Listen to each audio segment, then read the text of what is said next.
decline in standards, and not just because of the liberal lean, but just people aren't paying attention. The internet has destroyed newspapers. It's just a big mess. And John Hinderaker, who's a lawyer, and he was for many years a lawyer. He now works for PowerlineBlog.com, which is one of the great blogs. I recommend that. I look at it every day. He wrote some. He's been writing about this for years, and he had an update on it today. How dumb are reporters? Updated. And it was just really a good piece. So I wanted to talk with him about this. John, thanks for being with us here on the Howie Carr Show. Hey, glad to be with you, Howie. Well, you know what the reason that you wrote this is Andrea Mitchell, Hillary Clinton's favorite reporter, an Ivy League graduate. John, Ivy League. What did she do? Well, she thought she had caught Ted Cruz in a mistake, and she went on Twitter. And by the way, Twitter is a cesspit, but one good thing about it has exposed almost every reporter in America. I mean, these reporters show their true colors when they go on Twitter. So anyway, Andrea Mitchell goes on Twitter, and she says, Senator Ted Cruz says the impeachment trial is like Shakespeare, full of sound and fury signifying nothing. No, that's Faulkner. That's Andrea Mitchell's tweet. No, that's Faulkner. It's so pitiful. And I guess Jennifer Rubin then seconded the motion, that fool from the Washington Post. Yes. I didn't mention that in my post, but you're absolutely right. Jennifer Rubin, who's just the worst of the worst, is she still pretending to be some kind of conservative? I don't know. I think she's given that up, although that's what they hired her for in the first place. Yeah, she jumped in. Well, then a whole lot of people, including Ted Cruz, pointed out that the line comes from Shakespeare, from Macbeth, and Faulkner used it as a reference in the title of The Sound and the Fury. And so Andrea Mitchell, being just slightly chastened by people pointing out that her attempt to dunk on Ted Cruz was a fail, she then responded and said, I clearly studied too much American literature and not enough Macbeth. My apologies to Senator Cruz. Now, what's funny about that, Howie, and this is the real point of my post, is, she studied too much American literature, like she's a Faulkner expert, right? Well, anybody who knows anything about Faulkner, who knows anything about that book, understands where the title comes from. Because the Shakespeare quote from Macbeth, Shakespeare wrote, life is a tale told by an idiot, full of sound and fury, signifying nothing. Very famous line. Very famous line. Right. And the reason, exactly. I mean, right up there with toil and trouble, with the witches at the beginning of it, right? Right. But the reason why Faulkner chose that line for the title of his book, The Sound and the Fury, is because that book is in 3 or 4 sections. The first section is written by, or narrated by, or inside the head of a character named Benji, who is mentally deficient. He's referred to as an idiot, in fact, in the book. And so the first part of the book, you see the world through the eyes of Benji, and a lot of the time he doesn't understand what he's seeing, but from his description, you do understand. He doesn't get it, but you do. Right. Like you said, the golf games. He doesn't know what golf is all about, but he explains it, and everybody else understands it and gets it, except for Andrea Mitchell. And so, exactly. And so that's the reference. That's the point. And anybody who'd ever studied Faulkner had said that if you were a freshman in college and taking an English class and they read The Sound and the Fury, the very first thing the professor would tell you is where the title comes from and why it's so relevant to the book. Right. And just because, you or I have read Macbeth or Faulkner, that doesn't make us a better person than someone who hasn't. But on the other hand, if you try to dunk on somebody and you don't know it, that definitely makes you a worse person than the person you're trying to dunk on, I think. Exactly right. There's no reason why anybody has to know Shakespeare or has to know Faulkner, but don't pretend you do, when you don't. And by the way, Andrea Mitchell, it turns out, was an English major, and that's kind of embarrassing. But there's a bigger point here, Howie, and it's one that I've made over and over again over the years on Powerline. Reporters, journalists, they pose as people who are smarter than we are, right? They're always trying to educate us. They think we're rubes. They're always trying to explain why we're wrong and trying to teach us to be better. And the fact is, they don't know anything.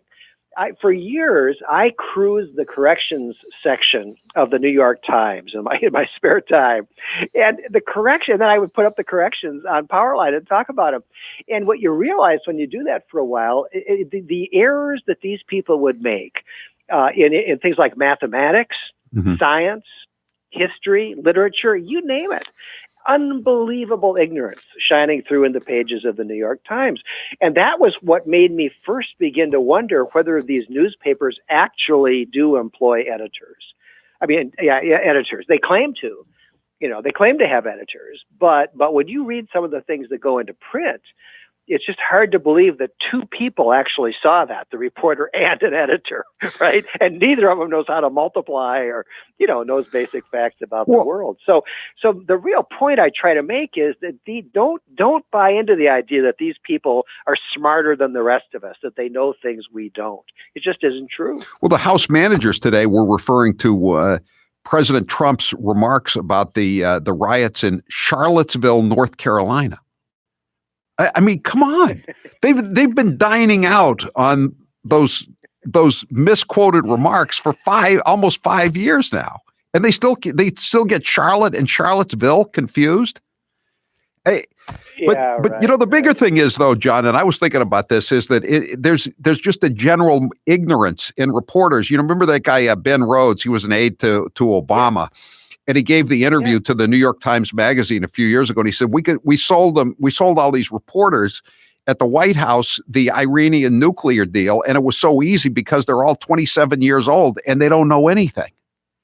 And I thought to myself, that's so true. I mean, I came up. It's totally true.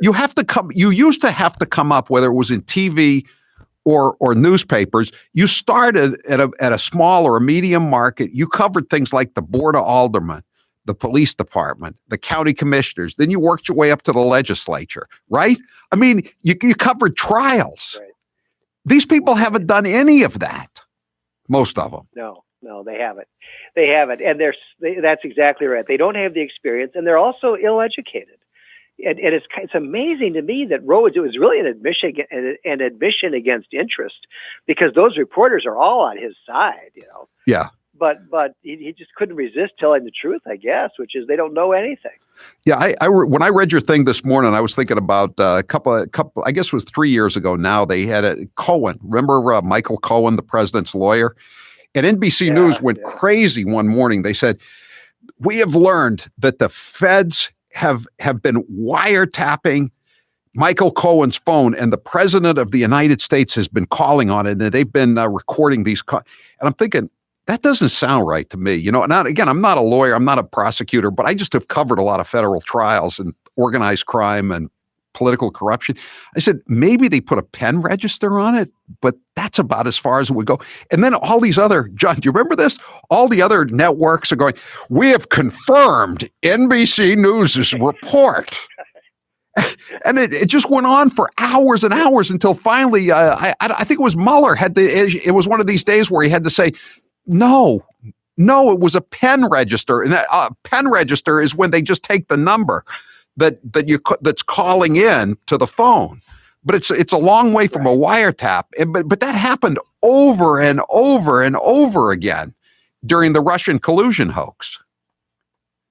Right. And when one news outlet would say that they had confirmed what a different outlet reported, what that meant was they talked to the same guy who gave the wrong information to the first outlet, and he gave it to them too.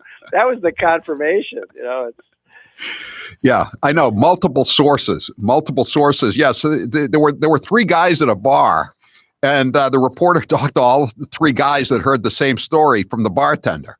Right. And so those are the multiple sources have told the New York Times or the Washington Post. It's just, I don't know. And the thing is, the problem goes all the way down to local news because you don't have anybody covering the Board of Aldermen anymore or the city council because the newspapers are laying people off even now. Well, Howie, we've got to the point where news, where websites and apps, things like Nextdoor, Patch, that's where people get local news now. Newspapers have just largely abandoned the field, and fortunately, there are at least some sites like that where people can go if there's like a crime in their neighborhood or just the kind of day-to-day things that people want to know.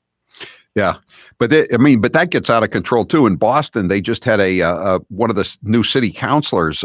There was a shooting, I think, next door to her house, and she went out and started live streaming cops hanging around a body. I mean, it was just it was. And the people, the neighbors, I mean, their loved one had been killed, and this city councilor is live streaming it. Yeah, it's unbelievable. I mean, the whole social media thing completely out of control. But on the positive side, it is the way that people find out what's going on, and the newspapers have it coming, Howie. I mean, their demise can be blamed on no one except themselves. They have screwed up so badly and are so little trusted at this point by anybody. I agree. They're responsible for their own collapse. But I mean, they didn't commit suicide with classified ads. I mean, they were done in by the internet and eBay, that kind of stuff. But you're right. I mean, basically, it's their own fault. I mean, they could have tried to adjust and become more committed to real journalism, and they didn't. And this is what's happened to them. And I'm sorry about it. I'm sorry. I'm still employed by a newspaper, but I can certainly see the handwriting on the wall for 20 years, and it's unfortunate. But it's good. It's good to see Andrea Mitchell called out. Is she still Hillary Clinton's favorite reporter, John? Do we know that? I don't know. I can't imagine who could possibly replace her in Hillary's affections, though. I mean, she's as sycophantic as a reporter could possibly be. So she's probably still in first place. And how about Joe Scarborough this morning, too? We played that cut earlier. I mean, he's a lawyer like you are. I mean, not a lawyer anymore, but he used to be a lawyer. He's still going on about how this Capitol police officer was beaten to death in the riot, and that has been discredited as a story even by CNN, and he's still spouting it out like it's gospel. Yeah. Totally untrue. Well, these things take on a life of their own, Howie. I mean, there are people who still recite the Russia collusion hoax, as if it had not been completely exploded. Some of these things they take on a life of their own, and it's hard to kill them. The big lie. Mussolini he was a tabloid editor. He always said it didn't matter. You could turn on a dime and it didn't matter as long as everything was entertaining. But I don't even think the House impeachment, the Senate impeachment trial, that's not even entertaining enough. So that's not going to work, I don't think.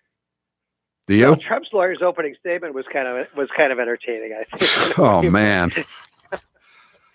No, is anybody watching? Is anybody paying attention? I mean, the thing is such a complete waste of time. We know how one, it's unconstitutional. Right. I think that's clear, personally, from the language of both Article 1 and Article 2. But also the result is foreordained. 45 senators have already voted that they don't think they have jurisdiction.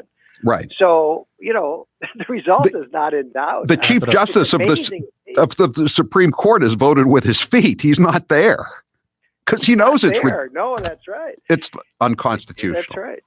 It's ridiculous. Hey, John Hinderaker, thank you. Keep trolling the corrections pages of the New York Times. It's good reading material. Thank you very much, John Hinderaker from PowerlineBlog.com. It was a great column. How dumb are reporters updated? Thank you. In every relationship, there's a short list of forgivable offenses, but missing the most romantic day of the year isn't one of them.